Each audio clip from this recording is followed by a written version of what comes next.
By race, they are not Chinese at all. But all Chinese nuclear bombs have been detonated in their homeland.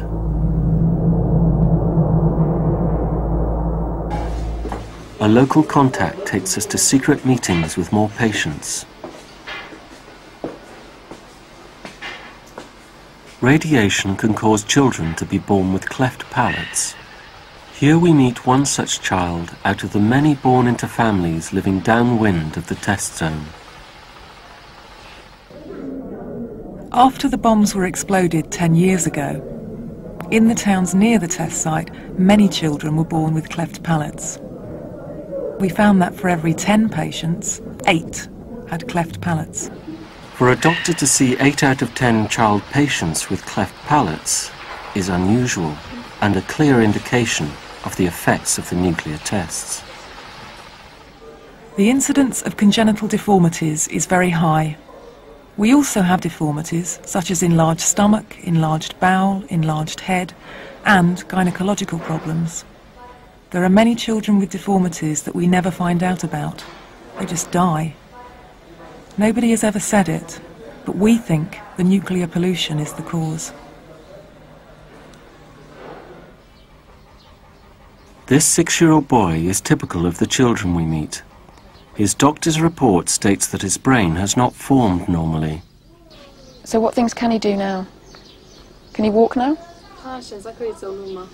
His small brain, leading to severe learning difficulties, indicates yet another congenital abnormality. Oh, he's a bit unstable.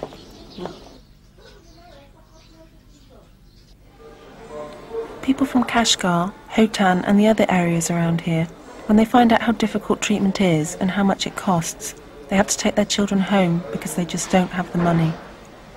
The parents tell the children that it's God's will if they live or die.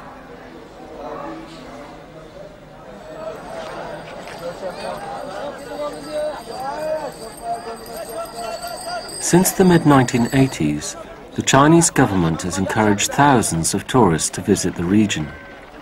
But in the same period, unknown to the Silk Road holidaymakers, the Chinese detonated 18 nuclear bombs beneath the ground. They claim that they are safe, but radiation from those tests is known to have escaped into the atmosphere. Fallout was detected in neighboring countries and even as far away as Japan. 5 weeks into our trip, we hear from Anwar again. He's made another crucial breakthrough. We rush back to Urumqi. Anwar's high-risk strategy has paid off.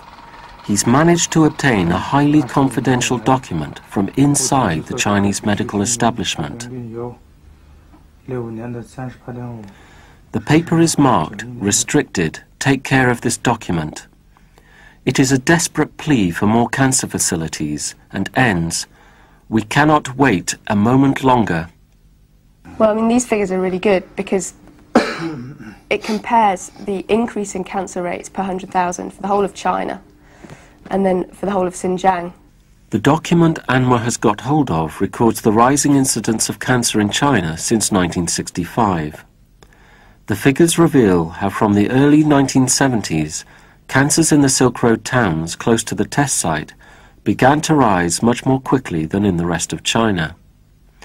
By 1990, cancer rates in these towns were more than 30% higher than the national average.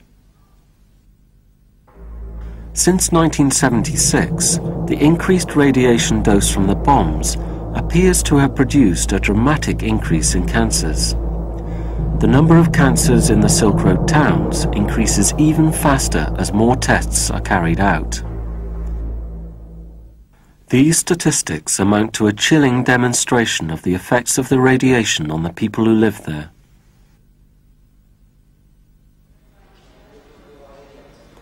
And this secret document confirms what the doctors have been telling us. The types of cancer which are rising the fastest are malignant lymphoma, then lung cancer and leukemia. Well, that's absolutely astonishing because, I mean, those are the cancers you'd expect to be associated with radioactivity. Would be lymphatic cancers and the leukemias. So it's just amazing. Over the years, China has built a wall of secrecy around its nuclear tests. Scientists denied any health effects. Doctors could not research the effects. But here in our possession was the evidence to nail the lie. A colleague arrives from Britain. He stays at our hotel. Like us, he appears to be just another tourist. Now he has to take the vital evidence out of the country. For the past 6 weeks, Anwar has run the daily risk of being informed on. It's time for him to get out. As he leaves, he knows he'll never be able to return to China again. At Beijing airport, he was strip-searched and interrogated for hours. But because he wasn't carrying any evidence, they eventually let him go.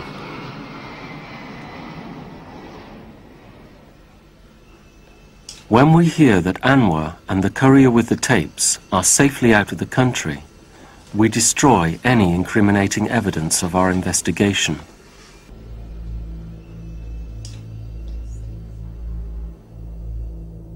At the end of our so-called tourist trip, we and the other travelers can leave.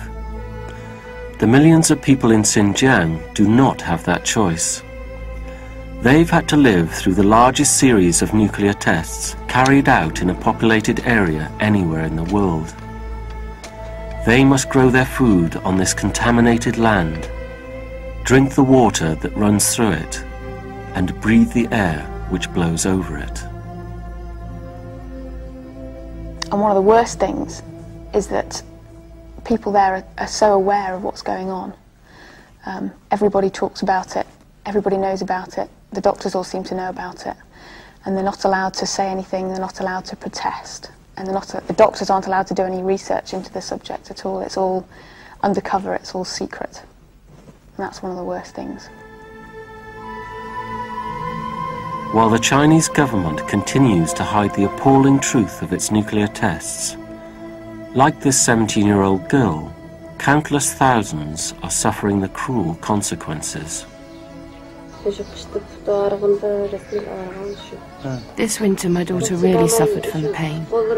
Because she couldn't bear it, she kept saying, "Maybe we should cut my legs off. I really can't bear the pain anymore." I didn't know what to do. I tried to hold her, comfort her. One time she even said goodbye to us. She said, "Bye, Mum. Bye, everyone. I can't bear the pain anymore."